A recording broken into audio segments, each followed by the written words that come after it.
Assalamualaikum dan selamat sejahtera semua. Apa khabar anak-anak murid cikgu hari ini? Cikgu harap semua sihat-sihat belaka. Baik, bersama lagi dengan Cikgu Hidayah dalam kelas Matematik tingkatan 3. Hari ini kita akan masuk bab baru iaitu bab 5 berkenaan dengan nisbah trigonometri, dan insya-Allah hari ini kita akan belajar standard pembelajaran 5.1 dan 5.2 di mana kita akan mengenal pasti apa nama sisi bagi segitiga bersudut tegak atau bersudut tepat sama dua-dua tu.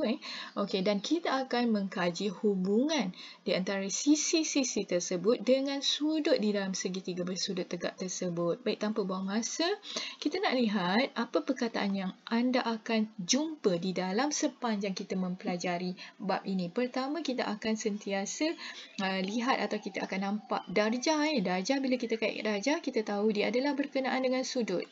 Okey, bila sebut hipotenus, itu adalah nama salah satu sisi dalam segitiga. Okey, dengan kata lainnya, kita dah ada gambaran bahawa kita akan pelajari sebenarnya sisi dan juga sudut dalam segitiga. Dan kita juga akan sentiasa melihat perkataan kosinus, sinus dan juga tangent, atau biasanya kita sebut kosin dan juga kosin tan. Jadi di sini sebenarnya ini adalah sebenarnya hubungan di antara sudut dan juga sisi. Dan kita juga akan pelajari, bukan kita pelajari, kita menggunakan konsep yang anda telah pelajari sebenarnya berkenaan dengan teorem Pythagoras. Siapa dah lupa? Bolehlah semak semula. Okey, ini saya bagi tips atau clue sedikit. Teorem Pythagoras tu berkenaan dengan apa? Inilah dia konsep teorem Pythagoras. Okey, baik. Teruskan dengan slide seterusnya. Sebelum kita pergi dengan lebih lanjut, kita nak tengok dulu apa kegunaan dalam kehidupan seharian. Apa gunanya awak nak belajar nisbah trigonometri ni? Contoh, apabila kita diminta untuk mengukur suatu bangunan yang terlalu tinggi, ataupun kita nak diminta mengukur gunung yang terlalu tinggi. Takkanlah kita nak mengukur secara manual. Contohnya, kita diminta mengukur ketinggian bangunan KLCC. Kita pun tahu KLCC tu tingginya macam mana kan? Takkan kita nak ukur manual. Ada cara dia. Inilah dia kegunaan konsep nisbah trigonometri. Okey, dengan syarat ada dua jarak. 1, 2 dan anda tahu jarak nombor 1 dan nombor 2, dan juga apabila anda berada di bawah, orang yang nak ukur tu berada di bawah, kita nak ukur ketinggian bangunan. So, kita akan melihat kepada sudut dongak. Dongak tu maksudnya kita lihat dari bawah ke atas. Kita tahu sudut dongaknya itu berapa. Okey. Dengan kata lain, kita tahu jarak antara satu tempat ke satu tempat di bawah dan juga sudut. Kalau kita perhatikan, dia akan membentuk satu bentuk segitiga. Nampak tak? Segitiga ini adalah segitiga bersudut tepat. Maka kita boleh menggunakan konsep nisbah trigonometri. Jadi itulah gunanya untuk kita ketahui berapa ukuran ketinggian sesuatu objek. Okey, so tanpa buang masa, jom kita nak tengok apa sebenarnya nama-nama sisi dalam segitiga bersudut tepat atau segitiga bersudut tegak. Pertama, saya nak anda kenal dahulu hipotenus. Okey. Okey, saya nak anda kenal dahulu hipotenus. Hipotenus. Apa itu hipotenus? Hipotenus itu apabila kita melihat kepada segitiga bersudut tepat atau bersudut tegak, mesti akan ada hipotenus. Atau kita gunakan simbol H.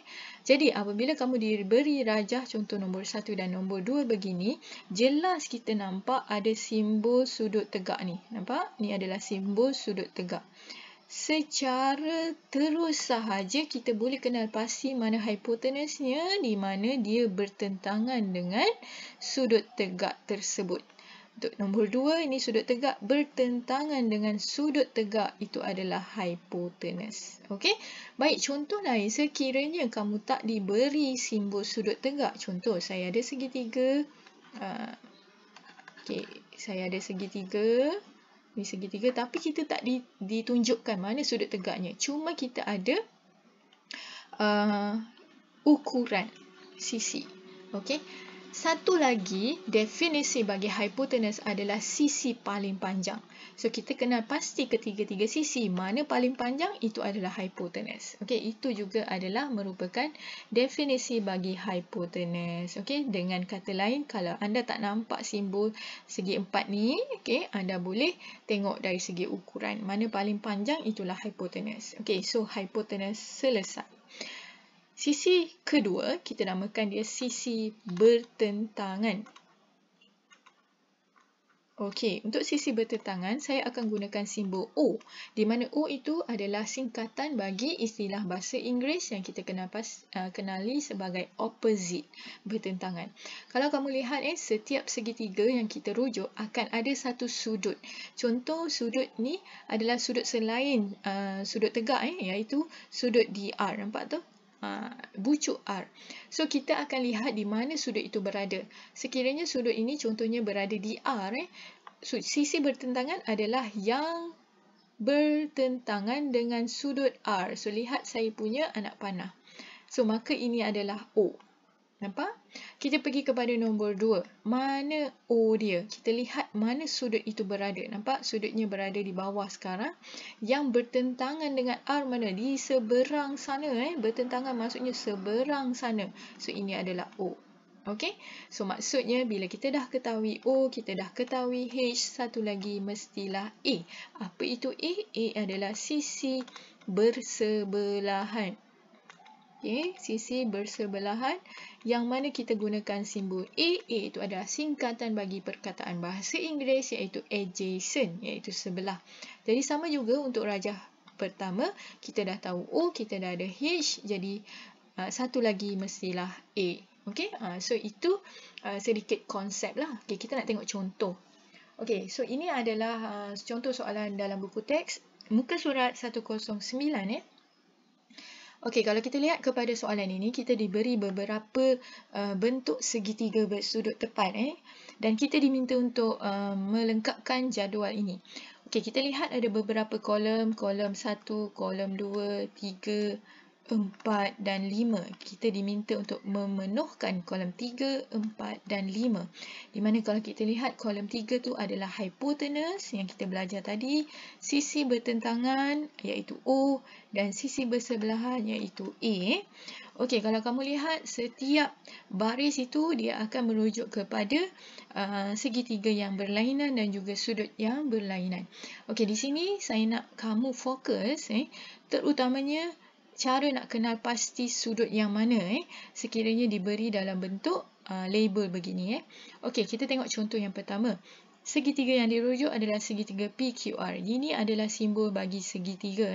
PQR yang mana? Yang ini. Yang ini adalah segitiga yang pertama iaitu PQR.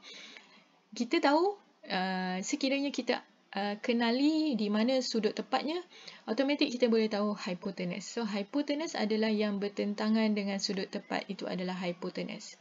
So, kita dah boleh kenal pasti hypotenuse. Okey, sekiranya kita merujuk kepada segitiga yang sama, maka hypotenuse-nya tetap sama. Maka hypotenuse-nya adalah PR. Jadi, kita boleh tulis PR untuk kedua-dua baris ini. Sebab kita nampak kedua-dua baris ini adalah merujuk kepada segitiga yang sama. Okey, sekarang kita nak beralih kepada sisi bertentangan ataupun O. Ingat sekali lagi saya kata untuk mengenal pasti sisi bertentangan, kita mesti ada satu sudut yang kita rujuk. Di mana kita nak lihat, tengok di sini. Okey, perhatikan ini adalah simbol bagi sudut. Okey, selepas ini kalau kamu nampak simbol ni, itu maksudnya sudut. Begitu juga selepas ni, kalau kamu diminta untuk melabel atau menulis apakah sudutnya, mesti ada simbol ini. Okey, kemudian kita nampak ada 3 huruf QPR kan? Okey, apakah huruf di tengah-tengah? Okey, nampak huruf di tengah-tengahnya adalah P. Okey, kita tengok kat rajah ni, mana P? Okey, ni P. Maksudnya sudutnya adalah sudut DP. Bucu P. Label dekat situ. Ini adalah untuk baris pertama sahaja. Nanti kamu akan tengok baris kedua dia dah lain sudutnya. Okey, untuk baris pertama sahaja sudutnya adalah DP. Okey, kemudian apa yang kita lihat adalah O. Bertentangan sisi bertentangan O. Dia mesti bertentangan dengan sudut P. Okey, mana bertentangan? Saya guna warna yang berbeza. Bertentangan maksudnya di seberang P sini. Okay, so ini adalah O lah. Jadi kita nampak O tu adalah sisi QR. Okay, so kita boleh letakkan sini adalah QR. Okay, so bila H dah tahu, O dah tahu, okay, automatically sini mestilah A. So A tu adalah sisi PQ. So kita boleh tulis itu PQ di sini. Okay, so selesai untuk baris yang pertama. Kalau kita lihat baris yang kedua pula. Okay, baris yang kedua ini masih lagi segitiga yang sama, iaitu masih lagi segitiga pertama. Cuma sekarang sudutnya dah berbeza. Perhatikan sudutnya adalah PRQ. Kenal pasti huruf di tengahnya apa? Huruf di tengahnya adalah R. Jadi R-nya mana? Kita akan padam dulu yang pertama tadi ni sebab dia dah berbeza sudut. So kita boleh padam. H tu kita biarkan sebab H tetap sama sebab dia masih lagi merujuk segitiga yang sama. Okey, sekarang kita nak label R. So kita nampak huruf di tengah R, ini adalah R. Jadi sudutnya adalah sudut di bucu R. Label di situ. Okey, so H dah tahu sama PR. O, bertentangan. Ini adalah sudut bertentangan di seberang sana. Ini adalah O. Okey, so O kita nampak dia adalah sisi PQ. Maka kita tulis di sini PQ. So, bila O dah tahu, H dah tahu, automatically sini adalah A. So, A tu sisinya adalah QR. So, kita label sini QR. Okey, maka lengkaplah segitiga yang pertama. So, selesai. Okey, so untuk yang KMN, EFG, ABE tu anda boleh cuba sendiri. Sekarang ni kita nak tengok untuk bentuk yang terakhir ini. Kalau kita perhatikan ada dua segitiga kan. Okay, segitiga yang kecil ni, katalah saya label ni sebagai nombor 4, yang besar ni nombor 5. Kalau kita lihat nombor 5 ni, tak ada sebarang simbol bagi sudut tegak. Tetapi kita perhatikan sebelah ni ada simbol sudut tegak. Automatik sebenarnya sudut tegaknya di sini. Okey, cuba kita nak selesaikan segitiga yang inilah, segitiga yang besar ni. Iaitu segitiga CBD. Kita tengok yang terakhir. Okey, so step pertama kenal pasti H. So H boleh dikenal pasti melalui sudut tegak yang bertentangan dengan sudut tegak itu adalah H. Okey, so kita nampak H adalah sisi CD. Terus saja tulis CD. Okey, CD. Selagi dia merujuk kepada segitiga yang sama, H tetap sama. Okey, kemudian kita nak kenal pasti mana O. So, O kita akan lihat kepada sudut. So, baris yang ini, okay, sudutnya kita lihat kepada label ini. Okey, mana huruf di tengah? Huruf di tengah C, betul tak? So, mana bucu C? Ini bucu C, maka sudutnya di sini. Okey, so O-nya adalah opposite, maksudnya bertentangan. Jadi, bila bertentangan dengan sudut C di seberang sana. Okey, so ini sisinya yang besar, yang panjang ni. Jadi, sisinya adalah BD. So, kita terus label BD. Jadi, bila sini adalah O, otomatik ini adalah A. So, A dia adalah BC. Okey. So, begitu juga yang di bawah. Kalau yang di bawah tu, kita boleh padam dulu yang lain. Okey, H tak perlu padam sebab H tu sama. Sekiranya kita menggunakan segitiga yang sama. Cuma sudutnya sahaja yang berbeza. Okey, sekarang kita lihat kepada yang di bawah. Okey, saya guna warna yang berbeza pula. Okey, so tengok pada sudut yang di bawah. Okey, sudut di bawah ni adalah BD. Jadi BD ni kita tengok BDC, yang di tengah adalah D. Mana D? Ini D. Ni bucu D, ni sudutnya. O mesti yang bertentangan. So, bertentangannya adalah BC. So, label sini sebagai O. Terus saja tulis ini adalah BC. Automatik bila H dah tahu, O dah tahu, mestilah satu lagi sisi. Ingat kita rujuk sekarang yang besar. Maka sisinya ini adalah A, iaitu BD. Okey, so saya harap penerangan itu jelas untuk membolehkan anda melengkapkan mana lagi ruang kosong yang lain. Okey, baik. kita pergi kepada yang seterusnya. Kita nak melihat kepada perkaitan. Macam tadi saya dah kata, kita akan sentiasa jumpa dengan perkataan atau istilah sinus, cosinus ataupun tangent, ataupun sebenarnya selalu kita akan menggunakan sin, cos, tan. Sin, cos, tan. Okey, sekarang ikut saya sebut soh. Soh. Sebut soh. Okey. Kemudian kah. Okey, sebut kah. Dan toa. Sebut toa. Okey. So, ketiga-tiga perkataan ini saya akan tulis soh begini. Kah. Toa. Okey, nampak? Soh. Kah. Toa. Soh. Kah. Toa. Okey. So, kita nampak di sini permulaan ketiga-tiga perkataan ini kita nampak soh bermula dengan huruf S. Okey, soh. Okey, S, soh. S itu mewakili sin. Yang kedua, kah mula dengan huruf K mewakili cos. Yang ketiga, toa mula dengan huruf T mewakili tan, iaitu tangent. Okey, huruf dua yang lain kalau kamu perhatikan dia adalah OHA, betul tak?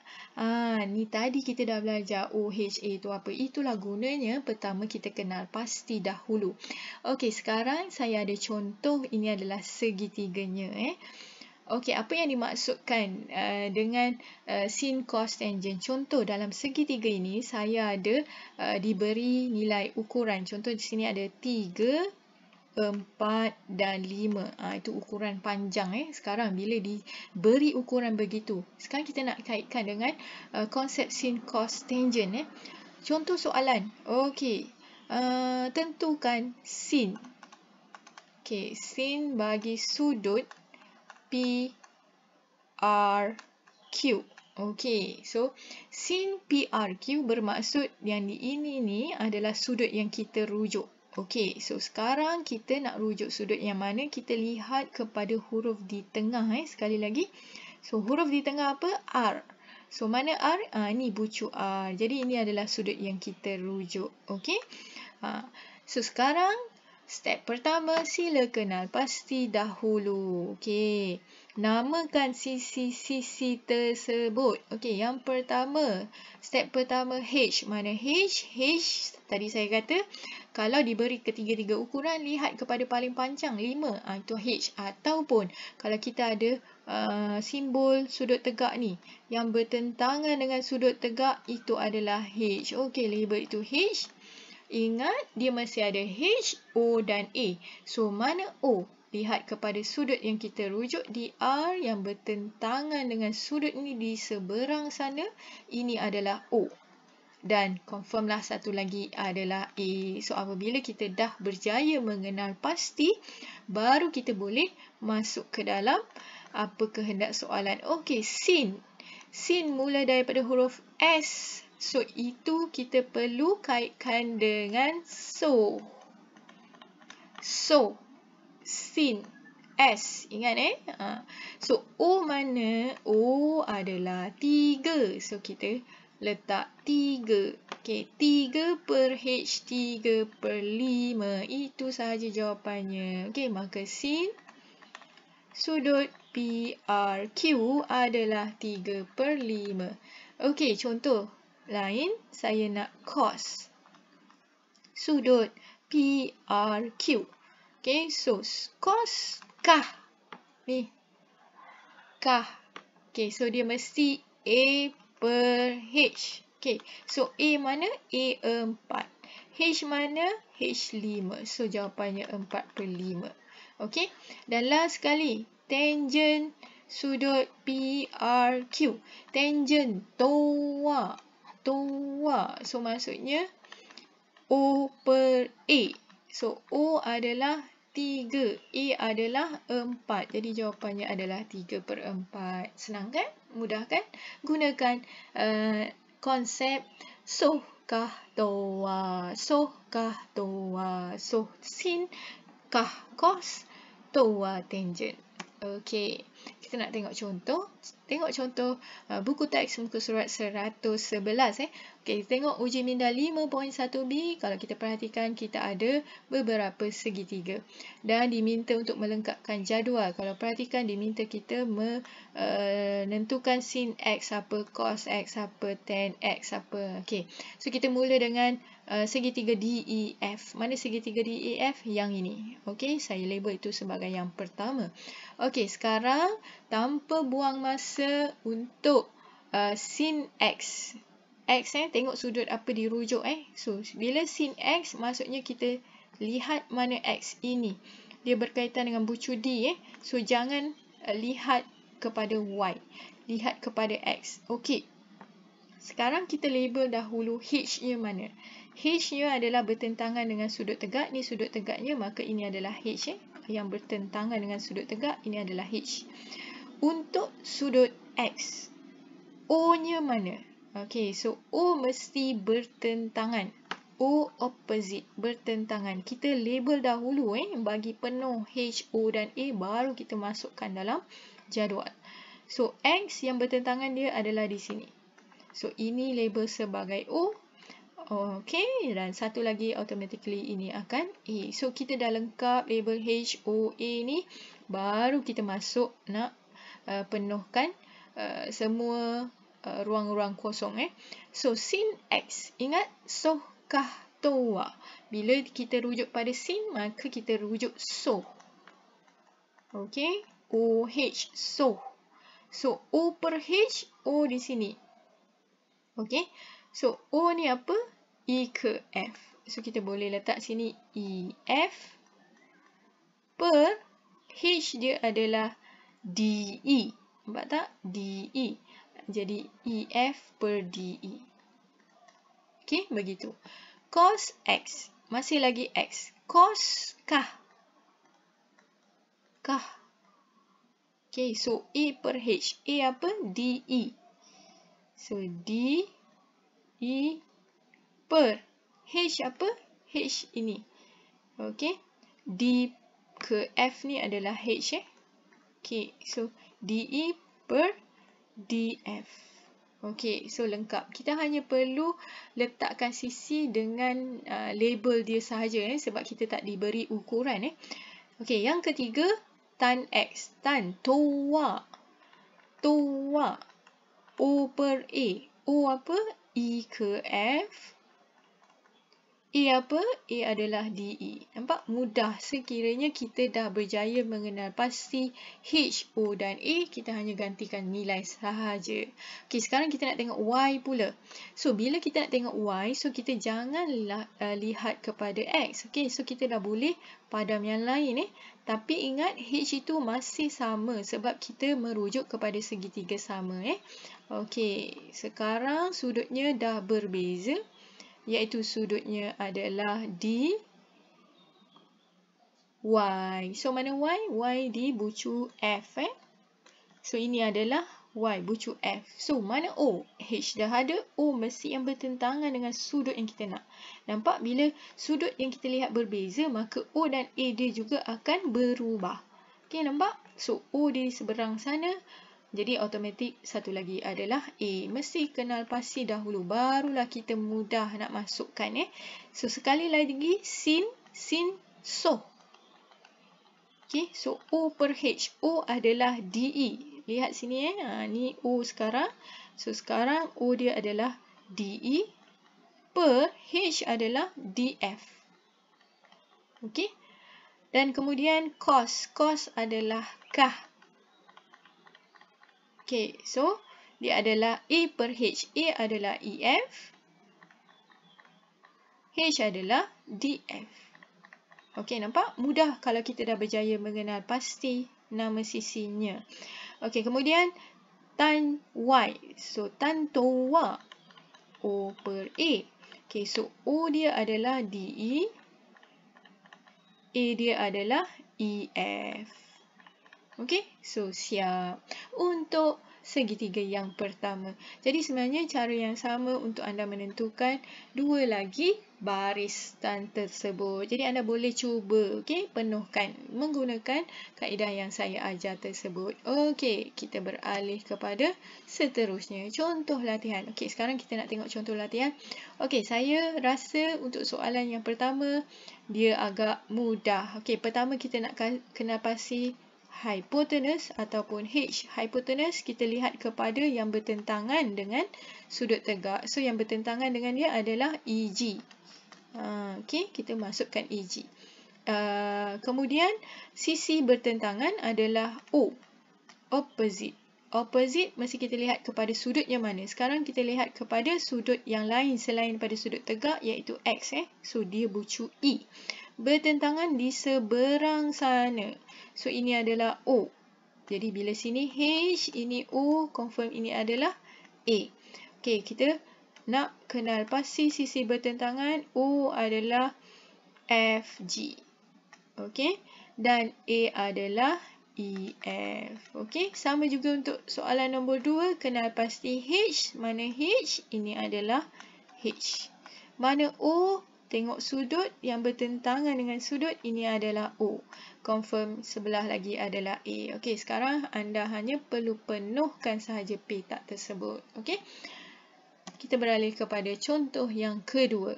Okey, sekarang contoh ini diminta kita mengira atau mencari nilai tangent theta.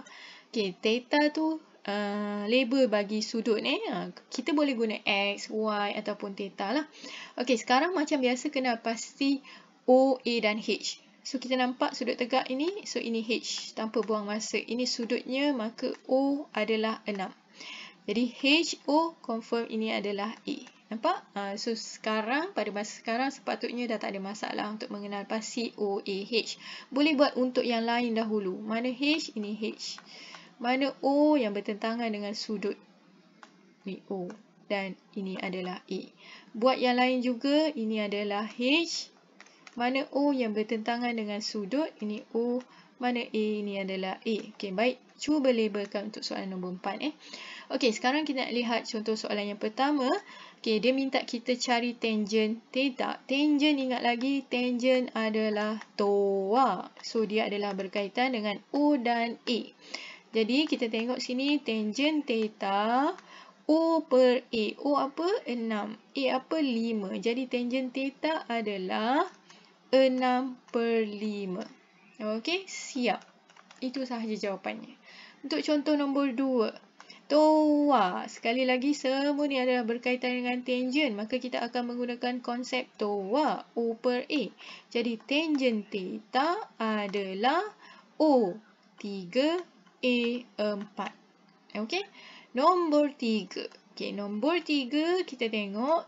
Masih lagi sama, tangent theta adalah toa.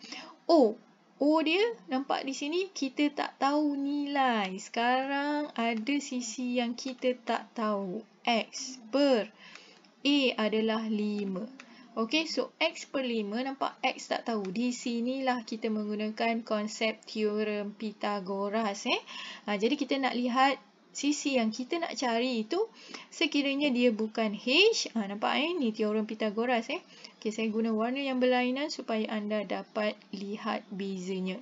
Okey, kita nak cari X. X tu bukan hipotenus, maka untuk mencari X dia adalah hasil tolak hipotenus kuasa 2 tolak 5 kuasa 2 punca.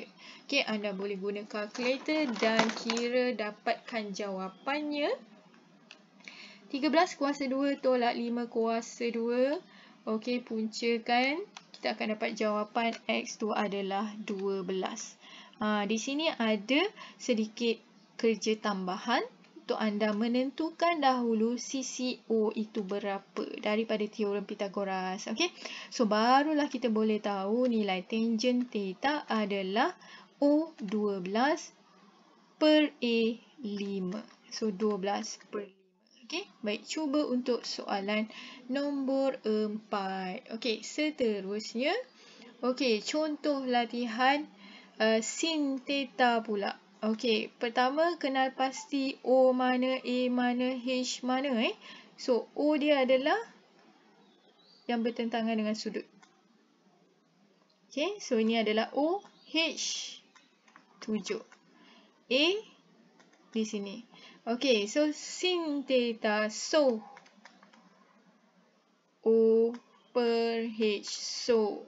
Okay, so sin theta untuk soalan yang pertama adalah O dia 2/7. Okay, boleh cuba untuk soalan nombor 2. Untuk soalan nombor 3, okay, H. Yang ini H kan?